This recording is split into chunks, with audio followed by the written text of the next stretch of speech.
Hello and welcome to the Tough Crowd podcast. I'm Jenny, Mama J, J5, depending on who you ask and depending on the day. And this is going to be a catch-up, catch-all episode. We're going to talk about everything that's been going on since our last broadcast. And I am looking to expand into YouTube. And that's another technical investigation with multiple monitors, apparently, and different things. So I'm working on that. But for now, today's episode is just going to be a catch-all catch-up. The rest of the week, we're going to have a true crime day. I'm going to talk of a TV day. There's a lot going on in the true crime world. Super interesting. A lot going on in TV, reality TV, depending on your interests. But the first thing that's been going on is Maisie and I have been expanding our horizons, getting involved in different things here in Florida. There are literally so many events now down here because of so many people moving here and companies moving here that you could go to 3 events every day. There are different places, different price points, different crowds, obviously. I have a good friend, Jenny, who has been to everything and knows all the different events, what to go to, what's not worth it, what she enjoyed. So I've been going to a lot of different things with her. I actually expanded my horizons and went out to a Halloween party last night, which for anybody who knows me is blasphemous because I am an anti-Halloween. Sorry, hater. I just don't like dressing up. I haven't liked dressing up since 1970 or whenever I dressed up when I was little and hated it every time. I'm not a huge candy person. I guess when I was little I was, but now, for sure, I'm not. So there's really nothing appealing about Halloween, especially the scary, gory part. And I don't like looking foolish. So to dress up is a challenge. I did dress up as Britney Spears back in her Justin Timberlake denim days when she went to an award show. I did not, my husband was not in town, so I did not have a Justin, but I dressed up as Britney, all denim, with my Amazon finds and a Hannah Montana headset, which squeezed my head and gave me a headache until I had to take it off. So there were lots of good costumes last night. My favorite was a gentleman that was dressed as, his wife was dressed as Little Red Riding Hood. He was dressed as the Big Bad Wolf in a flannel nightgown in South Florida in October. So it's still very hot here. And he had the fur hands and then the bed cap. So I was outraged for him when he did not win the prize of the night. A couple in scarecrow outfits, and they were both very attractive and cute, and the outfits were cute, and they had little makeup patches on their face like a scarecrow would have. And they were very cute, but he really went above and beyond. And I don't know if his wife did it, if it was his idea, but I would have given him the prize. We have joined Lifetime Fitness, which I will get into in a little bit. But my outrage of the day is Leo and I were almost attacked, or I guess we were attacked by a dog. We were walking on the sidewalk. There was a woman sitting near a pond. There's various little ponds here in our community. And I walk a similar route every day. I've never seen this dog before. She was sitting on a bench near the pond. The dog, who's super cute looking, was sitting next to her. And I assumed she had a leash. You could see the leash on his neck, but she wasn't holding it, of course. Around the corner, saw her as we approached. The dog jumped up and came after us and was trying to bite Leo in the back and going after my legs. So I, of course, my kids won't be surprised, screamed.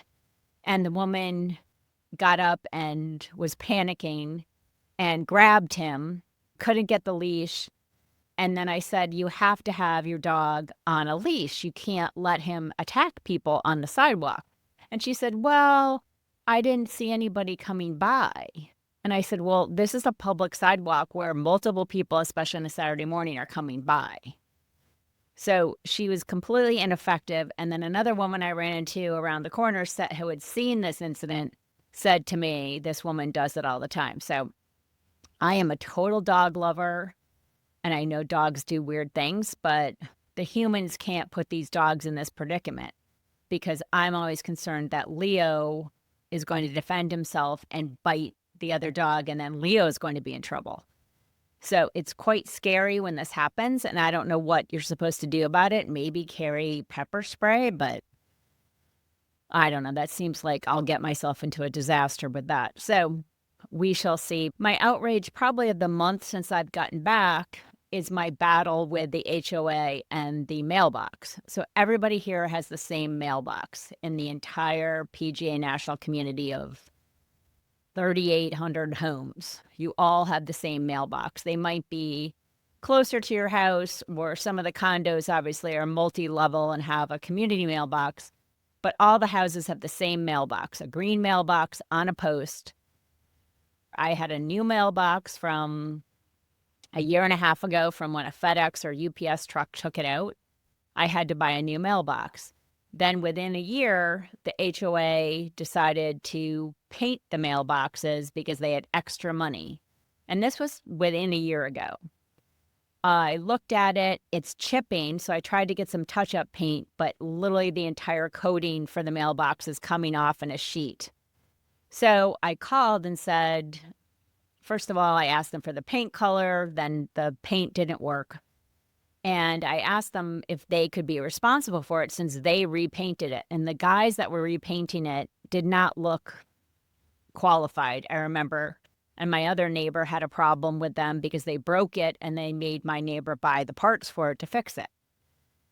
So we went back and forth. Is it our local little neighborhood that's in charge of it? Is it the bigger POA? Nobody seemed to know. They sent me back and forth. Finally, I went into the office locally. They found out who it was and they investigated it, and they claimed that they hadn't repainted the mailboxes since 2019. Well, that was 6 years ago, and it wasn't 6 years ago. I don't have pictures of them repainting the mailbox, so I don't know how to prove it, and I frankly didn't have any more time.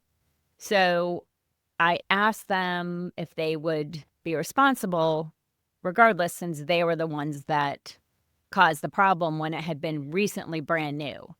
And their letter back to me was, no, they were painted in 2019, so it's not our responsibility, but good news for you, we're not going to fine you for having chipped paint on your mailbox.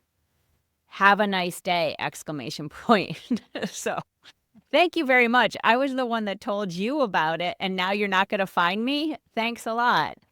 It's just crazy, but it was $375 for a new mailbox, so I just wrote the check. And of course, it's not here yet. And I had a guy deliver an Amazon package the other day, and he was out taking pictures of my mailbox, weirdly enough.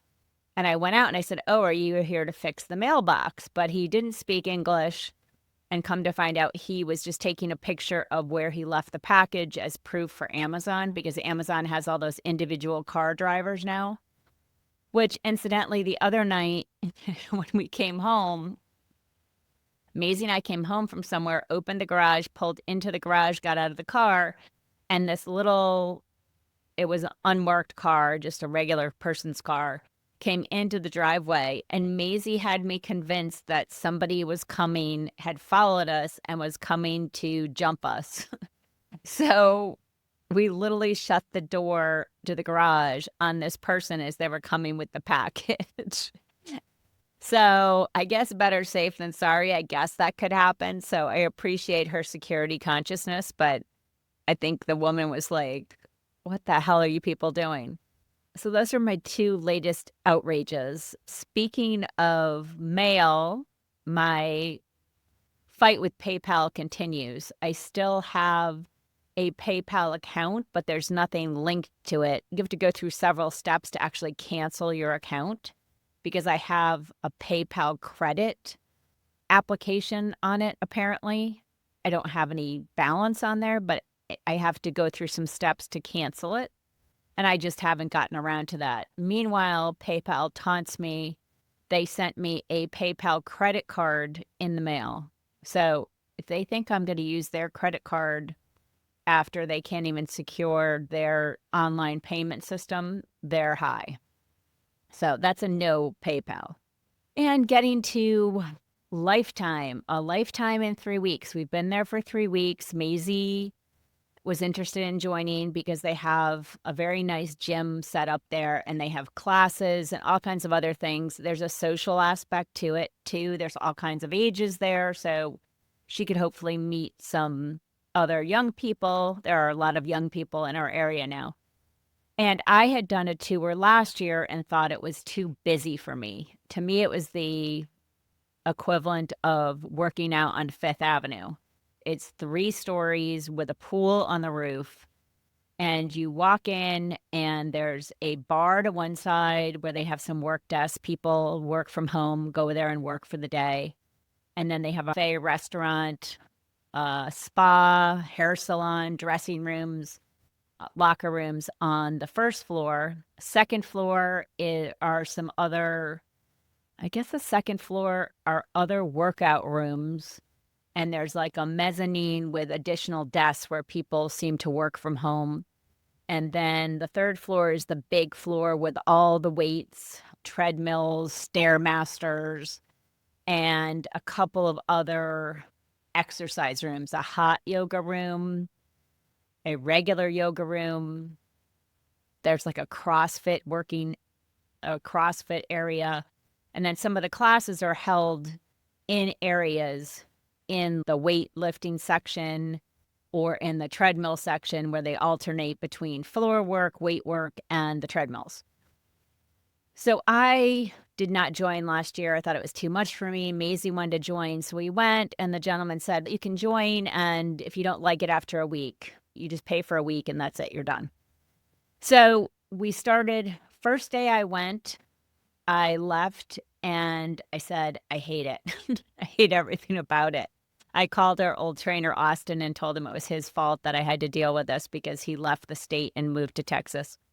So I really didn't like it. It was the day I went, I think it was extremely crowded. I couldn't get on any machine I wanted to do. And I have this app called Gunning for Fitness that I've been using. And I really like it. It has individual exercise videos on the day. So you can click the video while you're doing it to see what it is. It has a timer to tell you how long you've been working out, your 60-second rest period. You can substitute exercises, but in general, I did the version that has a gym workout with different machines. And I couldn't get on to what I wanted. I didn't know where anything was.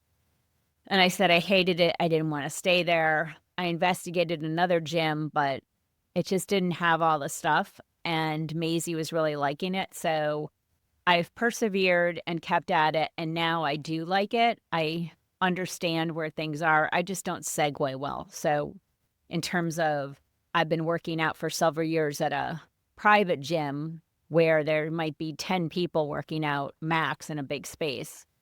And here I don't even know how many people would be on that workout floor at once, but there are a lot. And my observations are people are super fit, which I appreciate. So I think the first time I went, why I didn't like Lifetime is that the stimulus there is so high. There are so many people coming at you, walking around, doing everything. And everybody is courteous, but they're in their own workout, which I appreciate.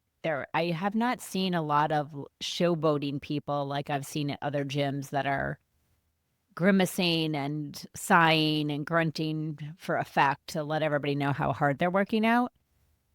It's just intimidating for me to be in a new space, new people, lots of things to think about. So I really had to get geared up and get over the hump of the first day and say, okay, you can do it. And you know what? At the end of the week, you really don't like it, then you can quit. So there's something to be said for persevering, which I try to do in general, but I think that you just have to fake it till you make it and just seem like you belong. And you see somebody else who looks like they're extremely comfortable. They might be nervous as well. It might be their first week there. So I try not to be intimidated by all the extremely fit people and think about how hard they have worked to get to that spot. There are some notable people that they do appear to be on steroids there, and I don't think I'm embellishing. Maisie and I have talked about it. There's a few interesting characters. There's one guy that looks like a surfer from Fast Times at Ridgemont High, and he dresses like him, and he's only like 20 something. So I'm very interested in what he's got going on. And Maisie said, please don't ask him. Please don't talk to him. So I'm going to refrain from that. The other thing is that I don't feel like a small person and that I'm tall. I'm 5'8", but I feel miniature because some of these guys are humongous and some of these women are huge. And the high boob quotient there is something. And obviously, these people stick out. There are tons of average people there too. But some of these women, it's unbelievable. And the fact that they're wearing what they're wearing to work out, which, you know what? More power to them. But I try to be casual, keeping it casual. And then I do already have a nemesis there. And she is an older woman who tends to appear to meditate on the weight machines. She doesn't appear to be doing that many exercises. She might do 5 reps, and then she sits there and she literally looks like she's in a trance and monopolizes the machine for way too long. So I just try to avoid what she's on because I know she's going to be on there for 20 minutes and she looks like she's not exercising or doing anything. And Maisie and I have done the hot tub cold plunge. They have a hot tub, cold plunge, sauna, steam room. Maisie got me started on the cold plunge, which is terrifying and traumatizing. And the first time I went in it, we did the hot tub for 5 minutes. And then we went into the cold plunge, and she does the cold plunge for 2 minutes, I think. I got to 30 seconds the first time because the sign said first time people 30 seconds to a minute. So I took that as gospel and said, okay. But I was quite dramatic with my arms shaking over the water saying, I hate it, I hate it, I hate it, which was annoying to her. And she said I was embarrassing her, even though another woman in there said, I understand how you feel. You're doing great. And I have worked myself up to 1 minute, 15 seconds, which takes a lot of willpower. I think I need to have an AirPod and some like pump up music to get through it because it's quite shocking and I hate the cold. Emma was in town, went to a class with us last weekend, and we had her do the hot tub cold plunge. And to my excitement, she was as dramatic or more dramatic than I was when she got in the cold plunge and was shaking and jumped out and said it hurt her bones and she wasn't doing it. Why would anyone want to do this? So I felt a little bit vindicated that I had at least made it up to 1 minute, 15 seconds. I have not done the steam room or sauna. I'm extremely claustrophobic and it makes me anxious. And as Maisie pointed out, it makes her think of different episodes from crime shows where people got locked in the sauna or the steam room, and then they were dead. So that's our perspective on the steam room and the sauna. Probably not realistic, but that's sort of how we are.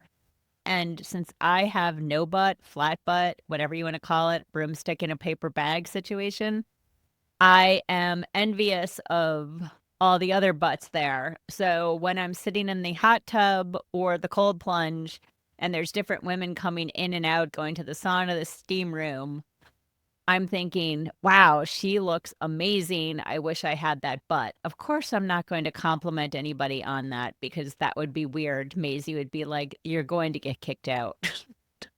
So trying to follow the rules. But so far, it has been a lifetime in 3 weeks, and I think we're all the better for it.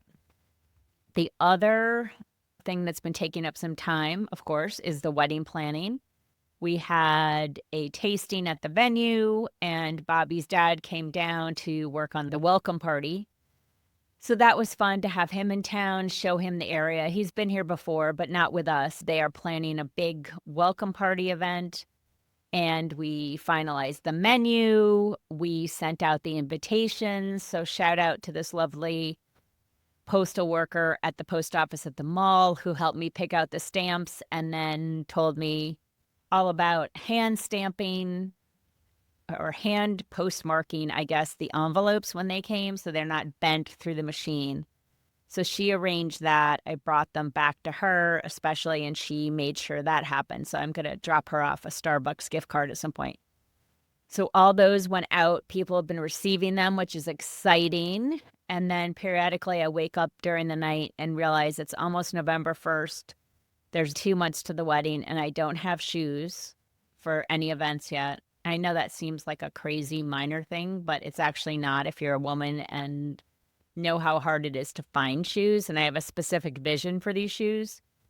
And my husband would say, why don't you have already a pair of shoes in your big shoe closet that you could wear? Which I, of course, do, but I sort of want something special that I don't have because I tend to wear the same type of shoe, which is like a block heel slide sandal. Here in Florida, we don't wear any closed toe shoes. So I'm thinking a pump of some sort.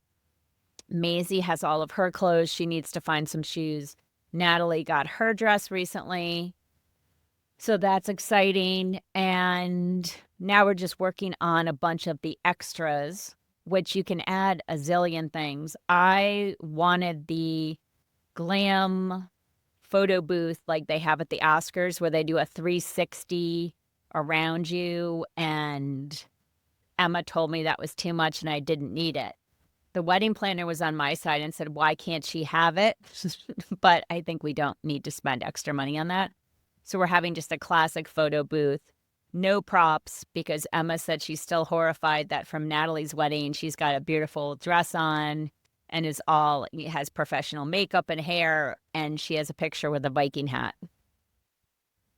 There were some funny ones. So I actually don't mind that, but she said no, so that's fine.